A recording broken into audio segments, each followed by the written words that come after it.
U.S. and its allies to trip into more blunders, and that means creating non-stop, perpetual war in the Middle East. Well, I'm going to make this interesting and disagree with everyone. Okay. I do not accept the premise, which probably isn't too much of a surprise, but nonetheless, I reject the premise that the whole point of the so-called war on terror or investing in the Mujahideen was to somehow fight terrorism or to make a better world. I would argue that if you really want to know what's happening with Middle Eastern policy, then you must read Oded Yanan's A Strategy for Israel in the 1980s. Now, in that document, which is pretty much being played out to a T right now and has been for many years, there were serious objectives for Israel. And Israel's main objectives were to expand and grow in line with the Greater Israel Project. And in order for it to do that, there would need to be an excuse to justify the expansion of Israel, and in order to do that, we would have to sow the seeds of sectarian hatred and violence in the region. The #1 target of this plan was Iraq. We've achieved that. That's not a failure. That's actually a success. Iraq is a failed state largely. It is an absolute basket case. Sectarian hatred is absolutely insane. We see the beheadings and all of this madness, and we think it's a disaster. No, it's not at all. In fact, it's all part of the plan to break up Iraq into 3 different states. When we look at Syria, we also find that the goal is once again the same thing: sow the seeds of sectarian hatred and basically turn that nation into a basket case. This is happening according to plan as well. Now, ISIS, funny enough, could stand for the Israeli Secret Intelligence Service. Many people are seeing the very big benefits to the state of Israel, the so-called Jewish state of Israel, by the breakup and the balkanization of the surrounding states. So actually, if you believe what's being told to you, and I just don't know why anyone would believe anything that comes out of the mouth of virtually any Western leader, whether it be Obama or Bush or any of the rest of them, all of these people are nothing but patent liars, and everything they say is pretty much the opposite of the truth. So I don't accept virtually anything they say. Okay, good. Violence.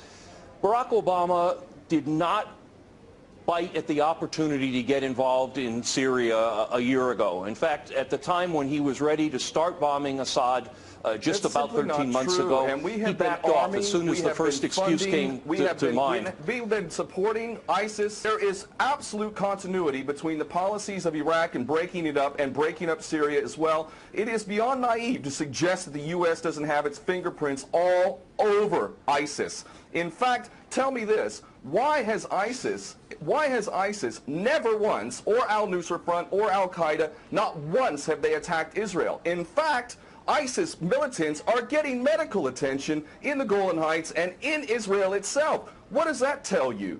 There is absolute continuity, but the actual policy, just like the Project for a New American Century laid out very clearly, that a, quote, new Pearl Harbor would be necessary to achieve this goal of full spectrum dominance. You could never tell the American people, or the world for that matter, we're going to fight wars of aggression where we're going to have to invade and occupy, we're going to have to spend hundreds of billions, if not trillions of dollars to achieve the goal of full spectrum dominance, which is to control, absolute control over air, land, sea, and space and cyberspace. The American people never would have bought it, so you can't tell them that. You have to tell them a bunch of lies. And we see this over and over again. What you have to do, Ken, if I can go... It would absolutely no question that there must always be a boogeyman. In fact, you're sitting in Russia now.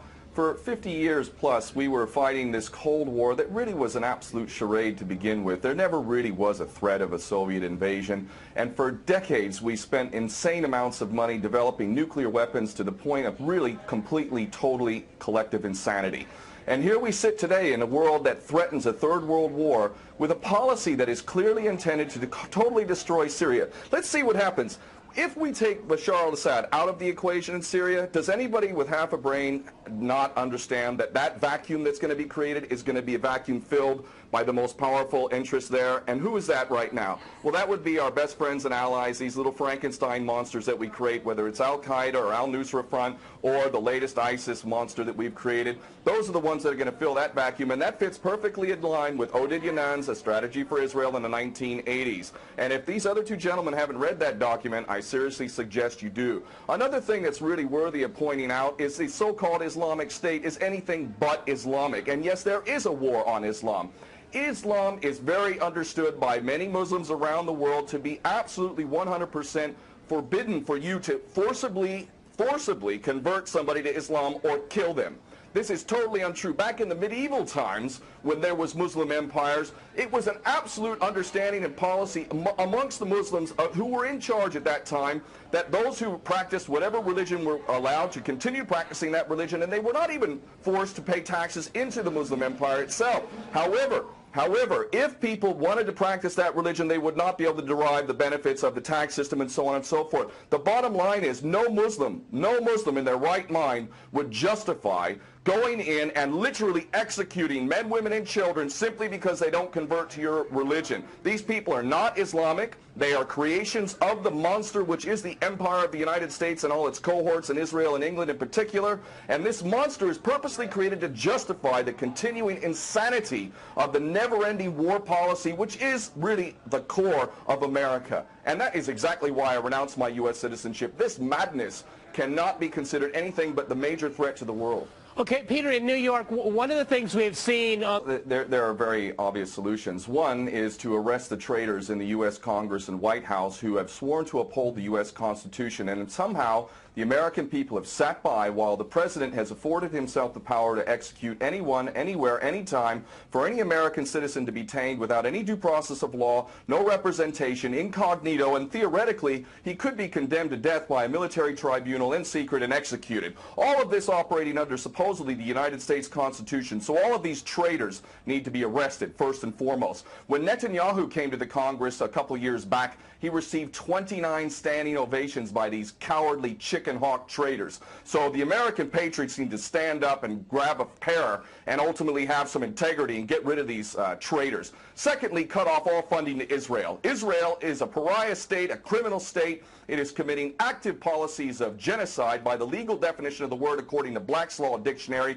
That country needs to be cut off right now. All of their attention needs to turn inward. Stop your little empire endeavors and full spectrum dominance and all of this sort of madness. Start taking care of your infrastructure back home. Start taking care of the American citizens who have worked their whole lives and now find themselves wondering how they're going to keep a roof over their head. All of that is very obvious and very sensible. Or America can continue to decline into an absolute total pariah state, hated and resented around the world, and maybe bring the whole world into World War III. I would prefer that we do the former instead of the latter, but ultimately we need some serious change in government, and that means getting rid of these traitors. Okay.